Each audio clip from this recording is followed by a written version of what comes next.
High, আমি রিতম বলছি। আজ সুমনা দিদি ভাইয়ের লেখা নতুন এক কথা আপনাদের সামনে তুলে ধরছি। আচ্ছা, মানুষ এত জটিল কেন বলো তো? ধরো কেউ হাসতে ভালোবাসে, কথায় কথায়ও খুব হাসে, খুব জোরে আওয়াজ করেও হাসে, তাহলে তাকে বেশিরভাগ ক্ষেত্রে বলা হয় সব সময়, দাঁত বের করে আছো কেন, বিরক্ত লাগে। অথচ এই মানুষটি যখন নিজের মন খারাপ থাকে তখন ভাবে কতদিন মন খুলে হাসিনি। আবারও ধরো কেউ একটু মাঝে মাঝে বাচ্চামো করতেও খুব ভালোবাসে, যখন প্রচণ্ড খুশিতে থাকে।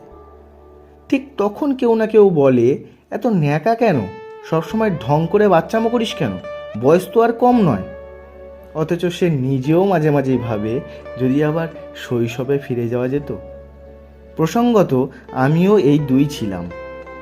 আর হ্যাঁ, আমি আমার আগের দুই ভার্সনকে খুব মিস করি।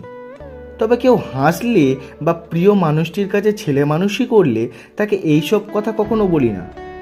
আর হ্যাঁ, আমার পুরনো সেই হাসিটা আমার ছেলে মানুষগুলো, আমার সমস্ত পরিচিত শিক্ষক শিক্ষিকা বন্ধু আত্মীয় সবাই জানে। একদিন অনেক দায়িত্ব কর্তব্য সবাইকে ভালো রাখতে রাখতে এমনিতেই সব ছেলে মেয়েগুলো ছেলে মানুষই প্রাণখোলা হাসি সব কিছু বন্ধ করে দেয়।